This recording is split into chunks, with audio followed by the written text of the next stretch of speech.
afternoon. The first priority of this government, of any government, is the security and safety of the British people, to defend the national interest, particularly in these volatile times. That's why last week I announced the biggest sustained increase in defence spending since the Cold War. That's also why I met President Trump last week, to strengthen our relationship with America, an indispensable partners in defence and security. And it's why this weekend I've been hosting European leaders here in London to work together for the security of the United Kingdom, Ukraine, and Europe as a whole. Through my discussions over recent days, we've agreed that the UK, France, and others will work with Ukraine on a plan to stop the fighting. Then we'll discuss that plan with the United States and take it forward together.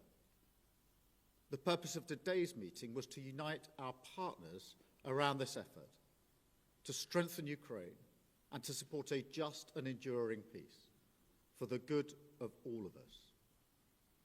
Our starting point must be to put Ukraine in the strongest possible position now, so that they can negotiate from a position of strength, and we are doubling down in our support. Yesterday evening, the UK signed a £2.2 billion loan to provide more military aid to Ukraine, backed not by the British taxpayer, but by the profits from frozen Russian assets. And today I'm announcing a new deal, which allows Ukraine to use £1.6 billion of UK export finance to buy more than 5,000 air defence missiles, which will be made in Belfast, creating jobs in our brilliant defence sector. This will be vital for protecting critical infrastructure now and strengthening Ukraine in securing the peace when it comes. Because we have to learn from the mistakes of the past. We cannot accept a weak deal like Minsk, which Russia can breach with ease. Instead, any deal must be backed by strength. Every nation must contribute to that in the best way that it can, bringing different capabilities and support to the table, but all taking responsibility to act, all stepping up their own share of the burden. So we agreed some important steps today. First, we will keep the military aid flowing and keep increasing the economic pressure on Russia to strengthen Ukraine now. Second, we agreed that any lasting peace must ensure Ukraine's sovereignty and security, and Ukraine must be at the table. Third, in the event of a peace deal, we will keep boosting Ukraine's own defensive capabilities to deter any future invasion. Fourth, we will go further to develop a coalition of the willing to defend a deal in Ukraine and to guarantee the peace. Not every nation will feel able to contribute, but that can't mean that we sit back. Instead, those willing will intensify planning now with real urgency.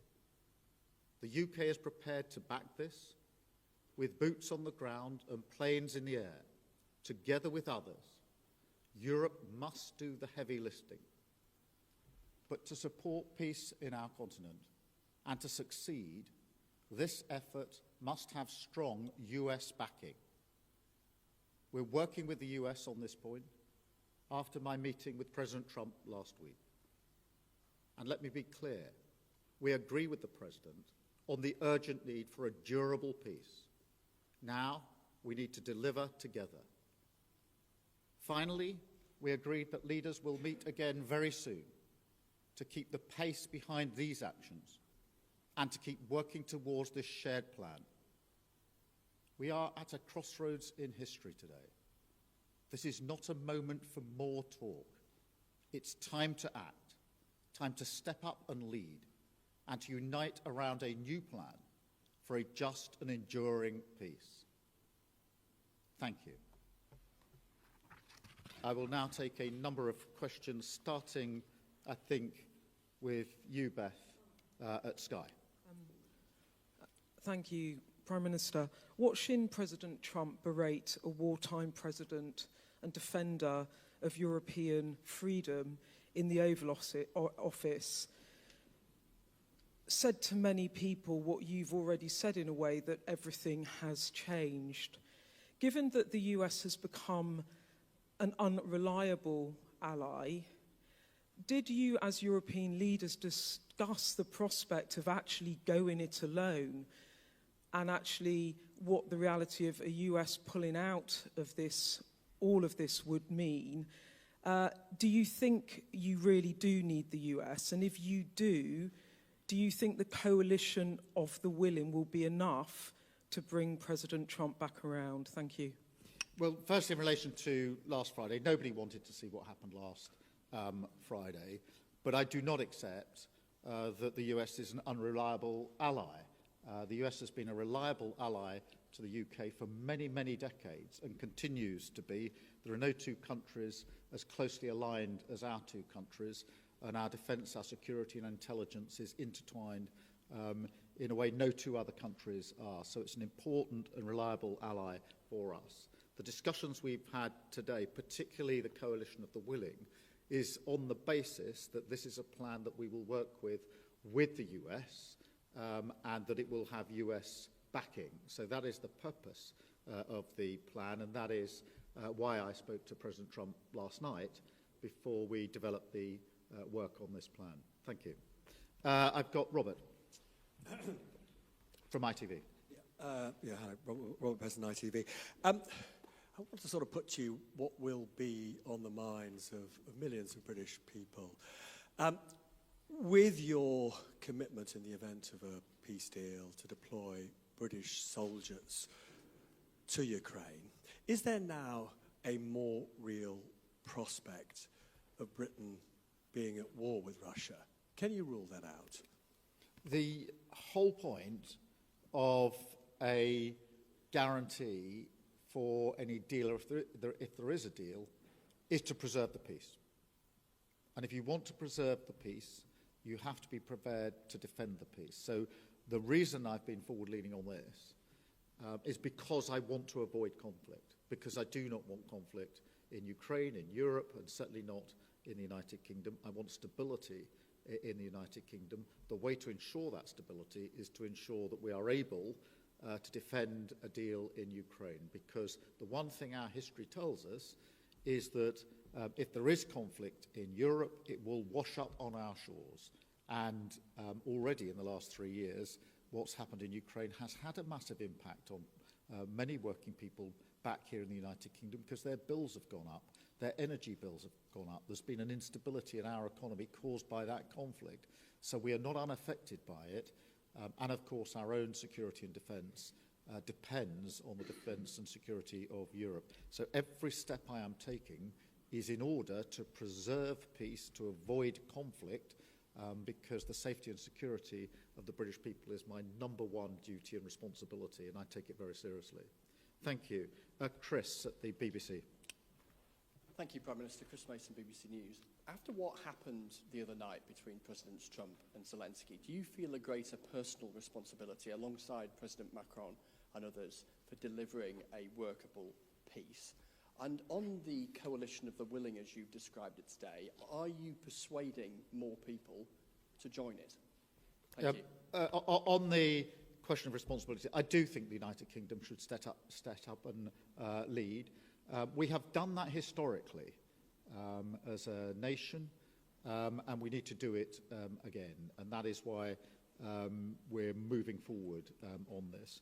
On the coalition of the willing, yes, a number of countries have indicated today that they want to be part of the plan that we are developing. I'll leave them to make their own statements about exactly how they want to make that contribution. But we've been able to move that forward. I accept without criticism and with respect the position of other countries that may not feel that they want to contribute in that way. But I strongly feel that unless some move forward, we will stay in the position we're in and not be able to move forward. And therefore, it is a deliberate plan to ensure that we get some momentum and pace here. And it is intended to preserve the peace, and it's intended to ensure that we stay in lockstep with the United States, which is my strongly held belief the best way to preserve security and defence in Europe and security and defence in the United Kingdom. Any sense of how many join the vote? Well, a number indicated today that they wanted to be part of the more forward-looking element.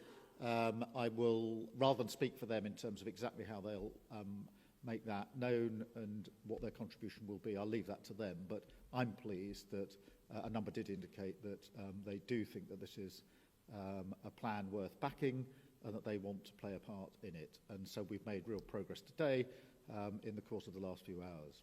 Thank you. Alex. Thank you, Prime Minister. Alex Wickham from Bloomberg. Bloomberg, I'm sorry. On your coalition of the willing, do you think it can be bolstered by countries that aren't just in Europe?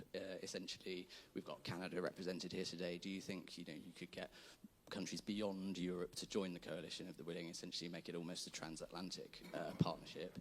And also, in terms of your plan to present back to Donald Trump, how soon do you need to get that done? Is that something that really needs to happen very quickly in days? Thank you. On the countries beyond Europe, obviously we had Canada here, who've traditionally taken a forward-leaning role. They've been working very hard with us on issues like training, and they've been a reliable ally. And I'm encouraging of that because they are already deeply vested in Ukraine. As I say, they've worked on the training, amongst other things. Yes, on the question of the US, look, I spoke to President Trump last night. I'm not going to go through the details of that conversation, but I would not be taking this step down this road if I didn't think that it was something that would yield a positive outcome in terms of ensuring that we move together, Ukraine, Europe, the UK and the US, together towards a lasting peace. And so that's the way I've approached this in the last few days. Hugo, from the I News. Thank you, Prime Minister. Hugo Jai from the iPaper. Obviously, the other party that would need to sign up to any future peace deal is Russia. President Trump has said he wants to talk to Russia. You're coming up with a peace deal without Russia's involvement. What makes you think that Russia can be persuaded to sign up to this deal that's been agreed by its enemies? Well, in the end, a deal will have to involve Russia. Of course it will. But we can't approach this on the basis that Russia dictates the terms of any security guarantee before we've even got to a deal. Otherwise, we won't make any progress at all. It is, for a deal to be done, but if a deal is done, it has to be a deal that is then defended, because what we've seen in the past is a cessation of the hostilities without any backup, and that was readily breached by Russia. And that is precisely the situation that I think we need to avoid this time around, which is why we're going down this road. Antonello, please, from La Repubblica. Thank you, Mr. Antonio Guerra from La Repubblica. The Italian Prime Minister, Giorgia Meloni, who you had a bilateral meeting earlier today, said that the West must not split on Ukraine. How can you try to convince Meloni and other European leaders that your plan and your coalition of the willing, is the right thing, and to persuade them to join? And do you fear that the West might split on this? Thank you. Well, firstly, I had a very good bilateral meeting with Georgia this morning. We had the first bilateral brunch, I think, in the history of British-Italian relations. So that was a first. We get on personally very well.